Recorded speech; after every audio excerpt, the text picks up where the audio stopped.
إن الحمد لله نحمده ونستعينه ونستغفره ونعوذ بالله من شرور أنفسنا وسيئات أعمالنا من يهده الله فلا مضل له ومن يضلل فلا هادي له وأشهد أن لا إله إلا الله وحده لا شريك له وأشهد أن محمدًا عبده ورسوله صلى الله عليه وسلم أما بعد فإن أصدق الحديث كتاب الله وخير الهدي هدي محمد صلى الله عليه وسلم وشر الأمور محدثاتها وكل محدثة بدعة وكل بدعة ضلالة وكل ضلالة في النار أما بعد فيقول الإمام ابن القيم رحمه الله تعالى في آخر عقوبة قدرية ذكرها رحمه الله في كتابه الداء والدواء فصل ومن عقوباتها أنها تستجلب مواد هلاك العبد في دنياه وفي أخراه. L'imam Ibn al-Qayyim rahimahullah dit et mentionne la dernière sanction, le dernier châtiment universel dont il fait mention dans son livre Ad-Da' wa Ad-Dawa, la dernière sanction universelle causée par les péchés. Il dit rahimahullah que les péchés provoquent l'anéantissement de l'être humain dans cette vie d'ici-bas et dans l'au-delà.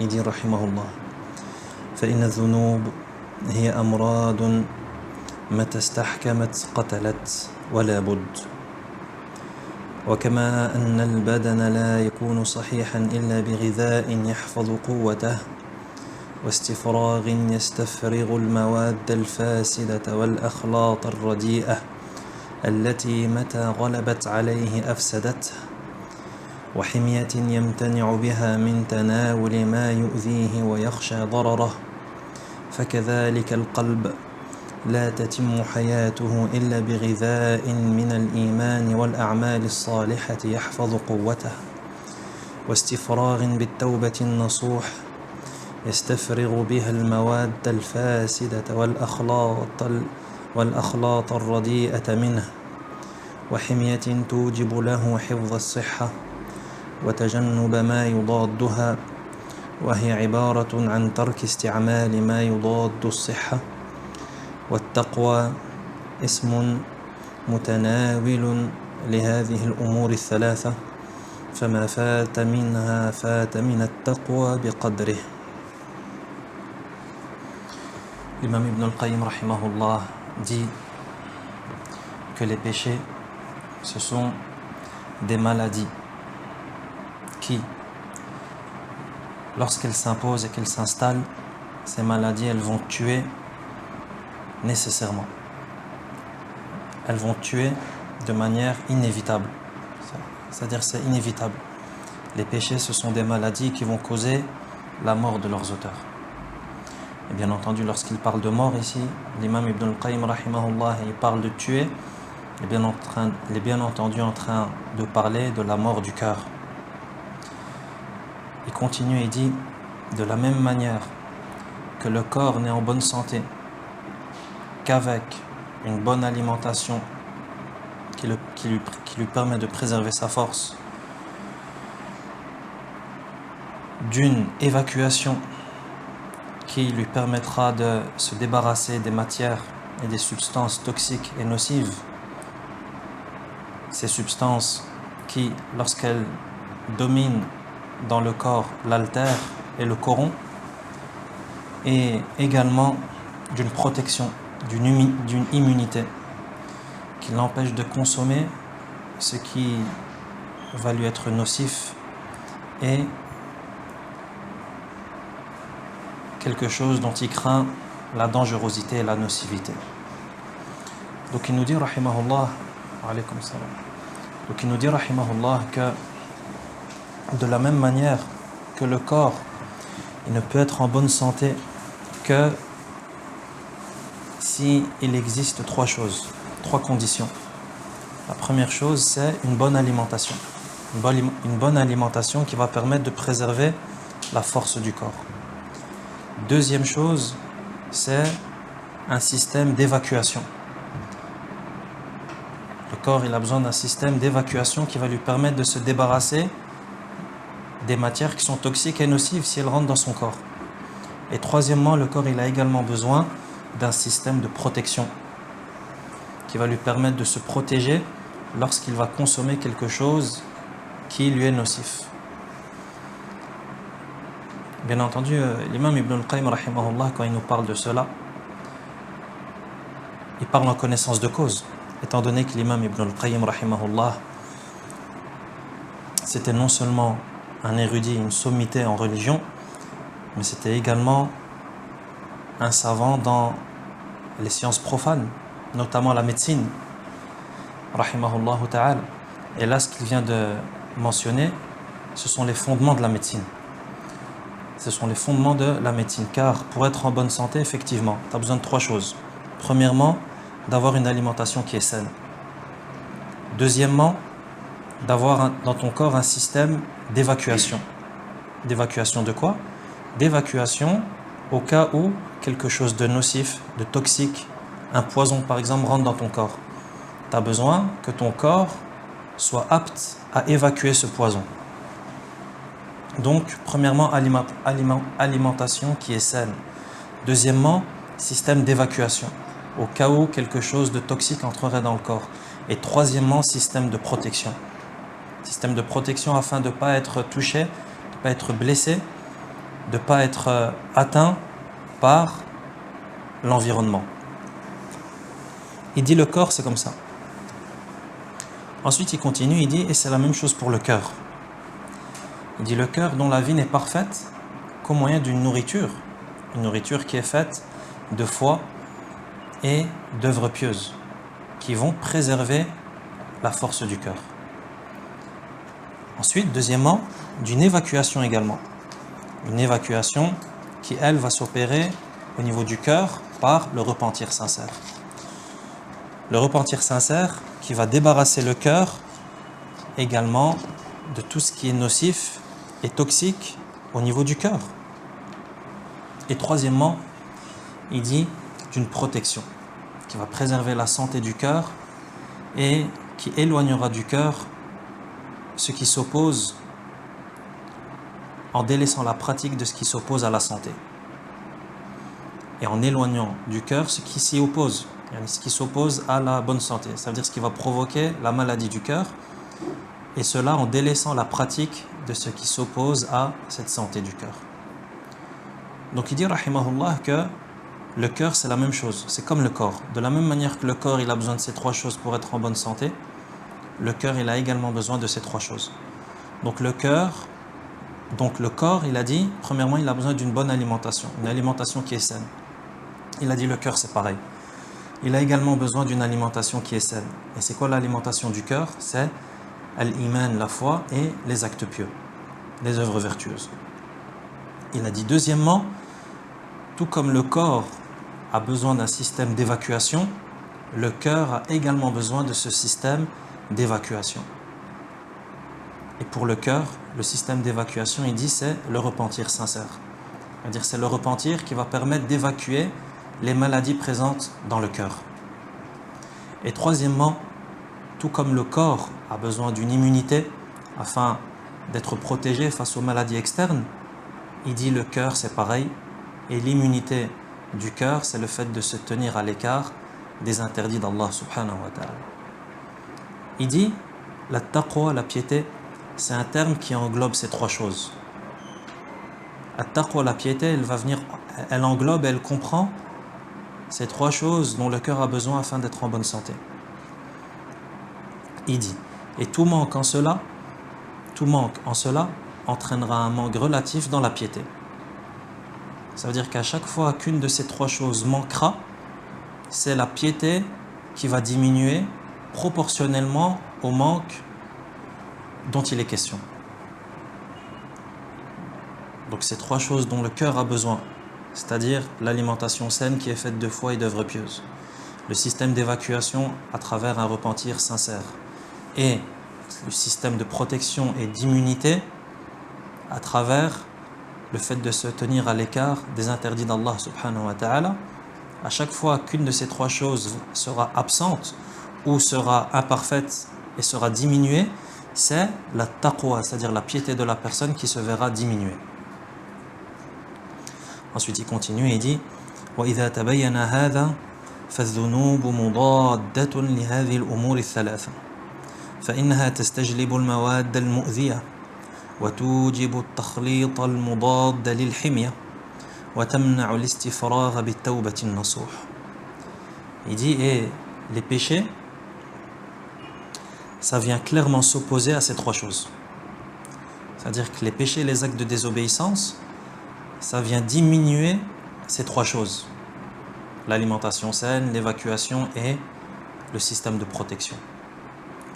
Il dit car les péchés, ça attire les matières toxiques et nuisibles qui vont venir s'opposer et qui vont venir détruire l'immunité et la protection du cœur et qui vont empêcher l'évacuation par le repentir sincère. Donc regarde comment est-ce que les péchés, ça vient détruire ces trois axes, ces trois fondements dont le cœur a besoin afin d'être en bonne santé.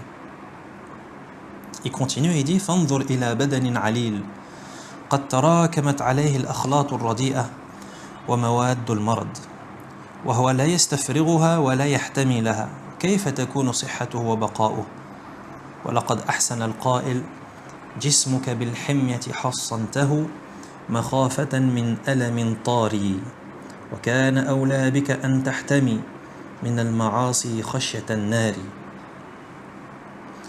Il dit, prends pour exemple ou bien imagine un corps qui est malade. Un corps dans lequel s'accumulent des matières et des substances toxiques, nocives, qui composent la maladie. Et ce corps qui est malade, il ne peut pas évacuer cette maladie. Il n'a pas ce système d'évacuation pour évacuer les agents nocifs, les substances nocives et toxiques dans son corps. Et ce corps, il n'a pas de système de protection et d'immunité qui va lui permettre de se protéger contre les maladies externes. Il dit, ce corps, qu'en sera-t-il de sa santé et de sa survie? Alors, bien entendu, quelqu'un qui se retrouve dans une telle situation, on se dit que c'est une personne qui est pas loin de la mort. Pourquoi? Car il est malade, son corps est rempli de maladies et de matières toxiques et nocives. Son corps n'est pas capable d'évacuer ces matières toxiques et nocives et ces maladies. Et en plus de ça, il n'a pas d'immunité pour se protéger des autres maladies. Bien entendu, ça, mais c'est un stade très grave et très avancé dans la maladie. Il dit, qu'est-ce que tu attends d'un tel corps? Bien entendu, tu n'attends que la mort. Et bien maintenant, et le même raisonnement, mais avec le cœur. Un cœur rempli de maladies, qui ne peut pas évacuer ces maladies et qui n'a aucune immunité ou protection afin de se protéger contre l'extérieur. Et il mentionne des vers de poésie qui parlent de cela. Il dit جسمك بالحمية حصنته مخافة من ألم طاري. À travers l'immunité, tu préserves ton corps par crainte d'une douleur aiguë. وكان أولى بك أن تحتمي من المعاصي خشية النار. Alors qu'il t'aurait fallu avant tout t'abstenir des péchés par crainte de l'enfer. Il reprend des vers de poésie qui parlent de cette personne qui se préserve à tout prix contre la maladie, à travers une protection, à travers l'immunité. Fais attention à avoir une bonne santé, à avoir une bonne immunité, afin d'être préservé contre la maladie et contre les douleurs corporelles. Il dit alors que il t'aurait fallu avant tout t'abstenir des péchés par crainte de l'enfer. Et effectivement, il a raison. Car beaucoup d'entre nous, on se soucie plus de notre santé corporelle que de notre santé du cœur. Et ça, c'est une erreur. Et c'est un déséquilibre. Pourquoi? Car la santé du cœur, elle prime sur la santé du corps. La santé du cœur, elle prime sur la santé du corps, étant donné que la santé du cœur, c'est celle qui va déterminer ta destination finale, le paradis ou l'enfer. Alors que la santé de ton corps, au pire des cas, qu'est-ce qui se passe? La personne meurt et elle quitte ce bas monde. Mais si elle quitte ce bas monde alors que c'était quelqu'un de pieux, que c'était quelqu'un de vertueux, que c'était quelqu'un qui était soumis à Allah subhanahu wa ta'ala, que c'était un monothéiste qui pratiquait le tawhid, un suiveur du prophète sallallahu alayhi wa sallam, ben il terminera au paradis. Et quelle belle demeure c'est. Donc la santé du cœur, elle prime sur la santé du corps.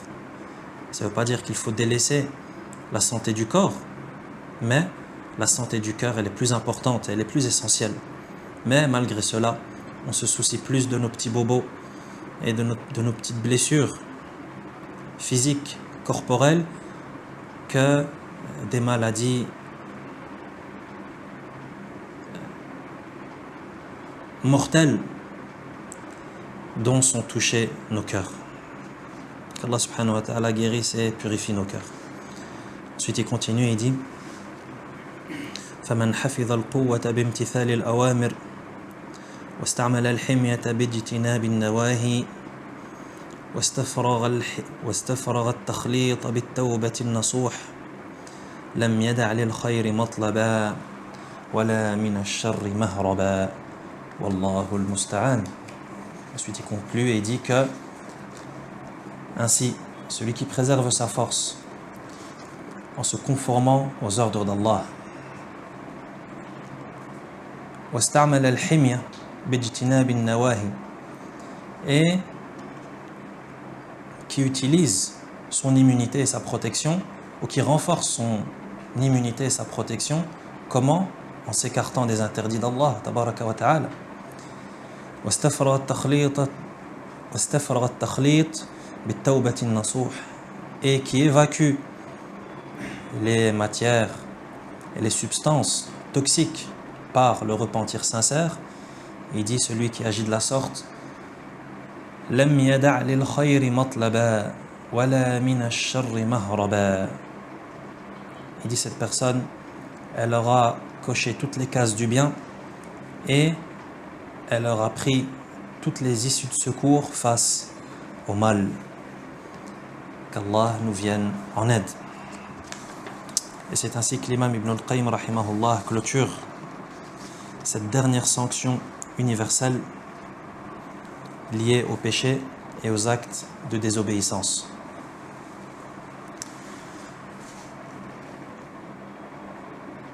Cette dernière sanction qui était la dernière d'une longue série, une longue série de sanctions universelles et de châtiments qui sont causés par les péchés. L'imam Ibn al-Qayyim rahimahullah commençait par nous parler des méfaits des péchés et des actes de désobéissance.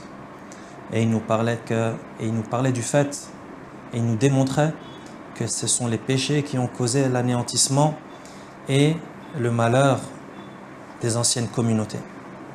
Ensuite, il nous mentionnait rahimahullah des hadiths et des athars qui viennent mettre en évidence la gravité et le danger du fait de désobéir à Allah subhanahu wa ta'ala, ainsi que du fait que les conséquences des péchés, elles peuvent retarder. C'est-à-dire, c'est pas parce que tu pêches et que tu vois pas la conséquence que ça a été oublié. Mais il nous expliquait au début du livre, ou plutôt au début de la section du livre, qu'il peut arriver que Allah subhanahu wa ta'ala fasse retarder la conséquence du péché. Donc ne sois pas trompé. Ensuite, il nous parlait des conséquences néfastes des péchés. Et que les péchés, ça prive du ilm. Les péchés, ça t'empêche d'avoir accès au ilm, la science, le savoir. Que les péchés, ça prive du rizq aussi. Ça prive des richesses. Que les péchés, ça cause la solitude vis-à-vis d'Allah subhanahu wa ta'ala. Que les péchés, ça cause la solitude vis-à-vis des gens.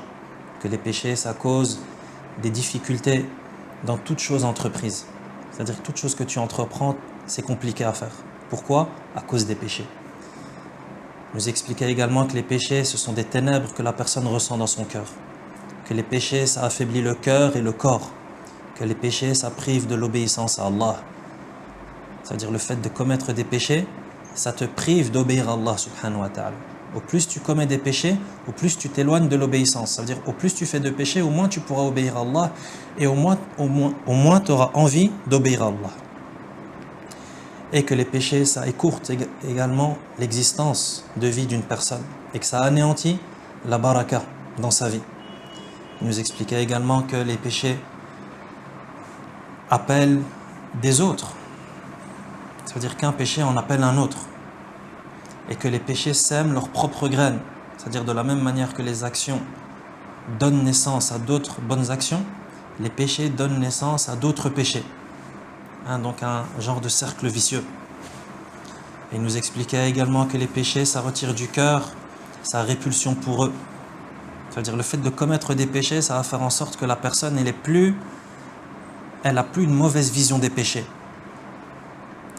Elle n'a plus une image négative des péchés, mais elle s'habitue au péché, si bien qu'elle ne ressent plus dans son cœur une répulsion pour ces péchés.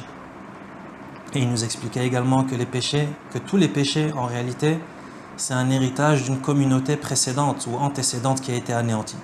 C'est-à-dire que tout péché commis par l'être humain, en réalité, c'est l'héritage d'un péché commis jadis, parmi les communautés qui ont été anéanties par Allah, tabaraka wa ta'ala. Et il nous expliquait également que les péchés sont une cause de mépris, que les péchés, ça provoque également une malédiction, que les péchés, ça amène l'humiliation, que les péchés altèrent et font diminuer et corrompent la raison, que les péchés scellent le cœur, que les péchés amènent la malédiction, al-la'na, que les péchés privent de l'invocation du messager sallallahu alayhi wa sallam et des anges, que les péchés également liés au châtiment, que les châtiments, il nous faisait également un détail rahimahullah des châtiments liés au péché, précisément les châtiments dans Al-Barzakh, avec le long hadith dans lequel ont été détaillés les châtiments liés au péché dans la tombe, fil Barzakh, le long hadith qu'on appelle le hadith du songe. Il nous faisait également le détail du fait que les péchés sont une cause de désordre et de chaos sur terre, d'effondrement, de tremblement de terre.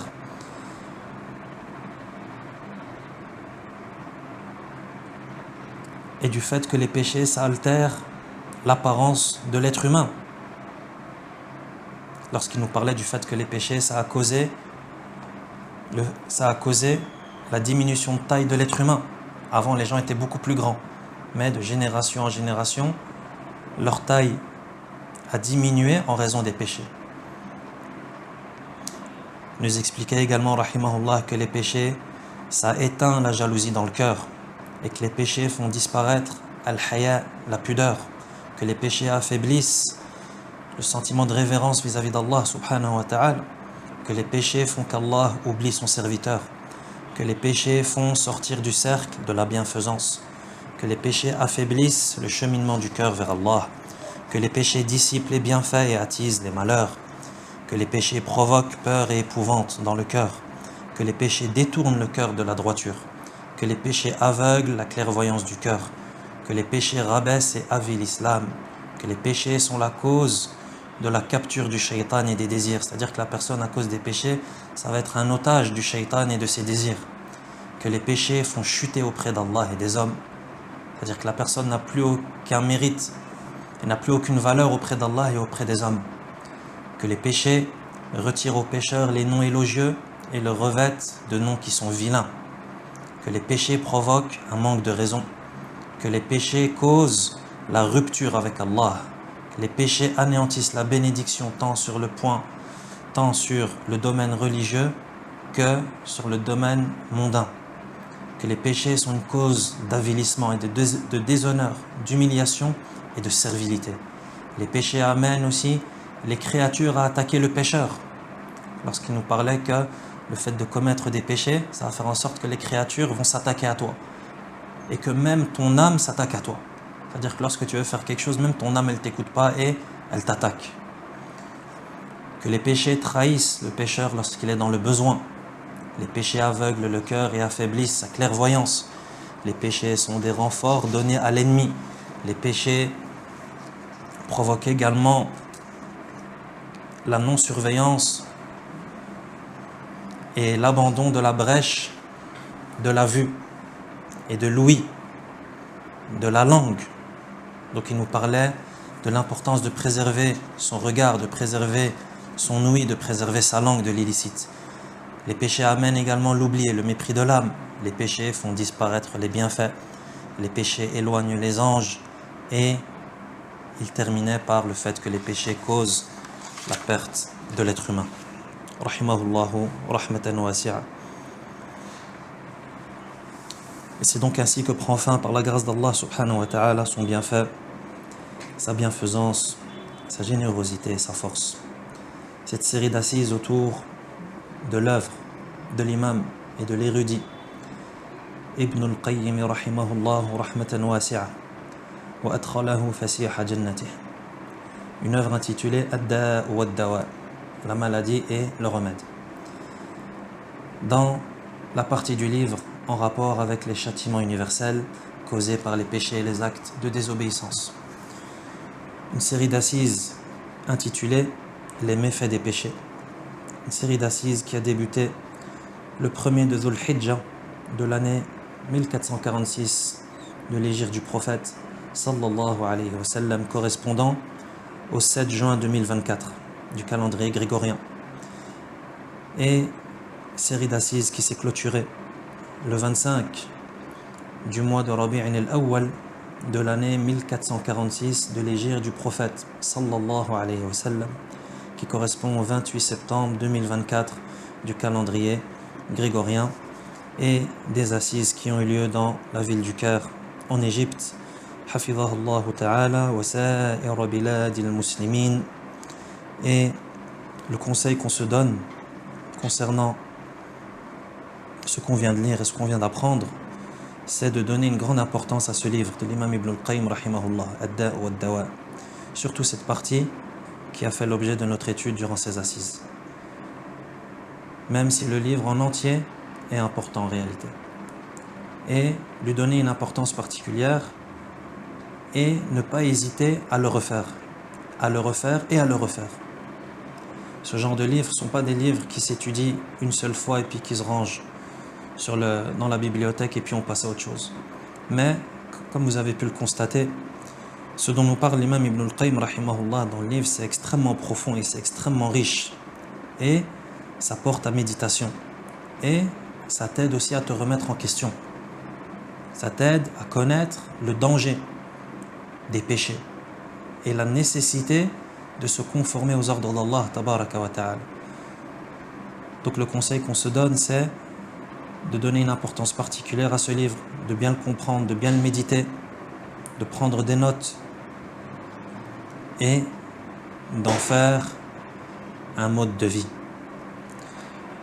ربنا تقبل منا إنك أنت السميع العليم وتب علينا واغفر لنا وارحمنا إنك أنت التواب الرحيم وصلى الله تعالى على نبينا محمد وعلى أبويه إبراهيم وإسماعيل وعلى سائر الأنبياء والمرسلين والآل والصحب أجمعين وسلم تسليما كثيرا وآخر دعوانا أن الحمد لله رب العالمين.